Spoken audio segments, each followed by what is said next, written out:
А между тем, пока враг делает вбросы об американцах в Зангезуре, работающая с ними в унисон ереванская вражеская агентура, как бы невзначай раскрывает тайну о том, что российские пограничники покинули свои посты в Сюнике и на границе с оккупированным Нахидживаном. Для рабов эта новость равносильна трагедии. Они пытаются внушить нам, что уход русских непременно приведет к войне.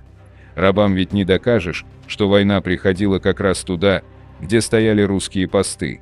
Например, сюникское село Неркин-Хант, где не было европейских наблюдателей, потому что их туда не пустили российские пограничники, и именно там нанесли удар вражеские оккупанты.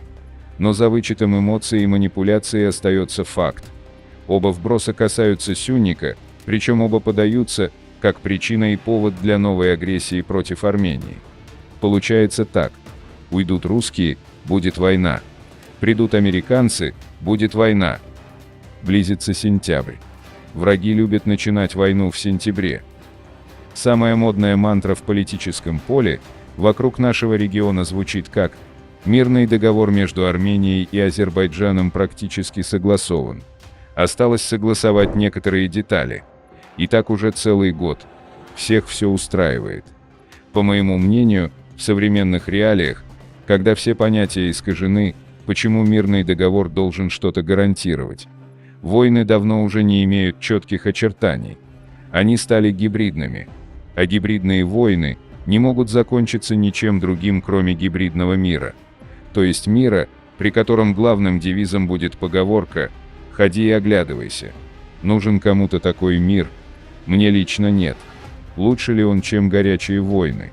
Для меня лично да.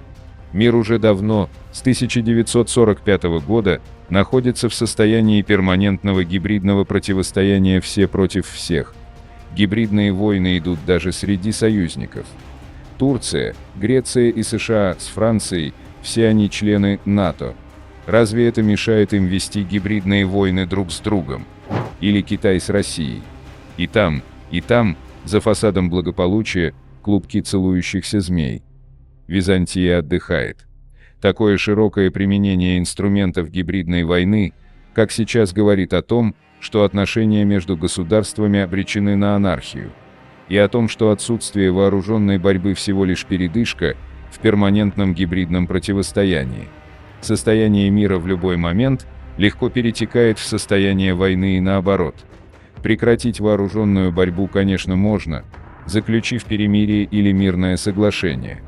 Но как договориться о завершении гибридной войны? Даже если предположить, что правительства договорятся друг с другом о том, что подконтрольные им СМИ, институты и группировки прекратят враждебные действия, смогут ли они контролировать активность тех, кто ведет свою борьбу в децентрализованном виде? Главная проблема гибридной войны в том, что ее легко начать и еще легче разогнать ее обороты. Остановить ее крайне сложно, если вообще возможно. 1994 год не стал для Баку концом войны за Арцах, а стал началом новой, гибридной войны уже против всей Армении. 2023 год не станет концом исторического противостояния армянского народа экспансии турок. Это просто метка на долгом и, увы, практически бесконечном пути в борьбе за наше выживание в таком регионе, как наш. Дипломатия не вывезет, она давно уже не вывозит. Дипломатия всего лишь инструмент и давно уже не самый эффективный. Развитию всех инструментов гибридной войны – наша главная задача. После армии на земле, конечно.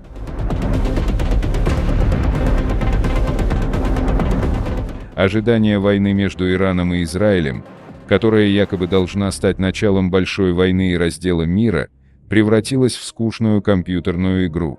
Постановочность этой войны выглядела бы смешно, не будь реальных погибших и лишенных родины людей. Появление дальнобойных и сверхточных вооружений изменило облик войн. Больше нет тысячных войск на слонах, лошадях или даже танках, которые захватывают землю, убивая их владельцев, жалуют эти земли титулованным военачальникам, превращая их в легитимных землевладельцев и аристократию, а коренные народы в верноподданных короны. Сейчас все иначе. Шойгу летит в Тегеран, оттуда в Баку, чтобы якобы предупредить Алиева о нанесении ударов. Ирану еще предстоит разобраться с Алиевым, после встречи с которым вертолет президента Ирана Раиси был взорван. И неизвестно, какое новое задание Шойгу повез Алиеву в условиях гибридной войны. Сейчас многие ждут иранского удара по Израилю, и в случае успешного удара по израильской инфраструктуре и объектам, то Израиль обязательно ответит, как минимум, тем же.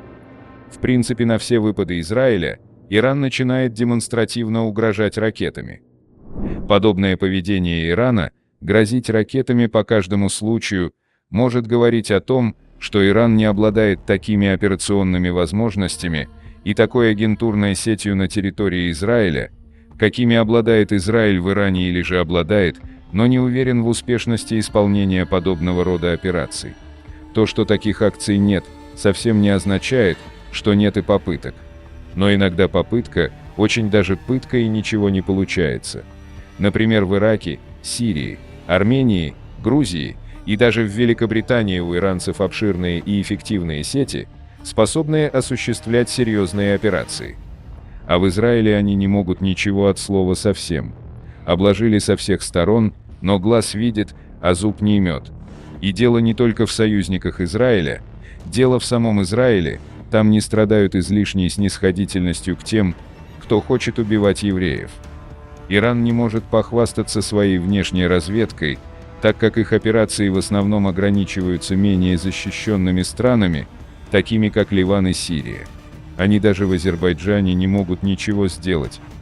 Основная деятельность иранской разведки сосредоточена на устранении политических оппонентов за границей, а не на противодействии реальным военным угрозам. Иран испытывает большие трудности при проведении операций против Израиля на его территории, а Израиль очень легко и точно проводит операции на территории Ирана. Израиль обладает одной из самых эффективных разведывательных служб в мире, и его контрразведывательные операции значительно осложняют работу иранских агентов. История знает много провалов иранской разведки. Моссад неоднократно предотвращал иранские атаки и ликвидировал ключевые фигуры иранских спецслужб, такие как Мохсин Фахризаде, что является серьезным провалом для иранской разведки. Даже просто сравнивая армию Израиля с иранским, становится понятно, что Израиль как минимум на 1,5 раза сильнее, чем Иран, и это только по цифрам.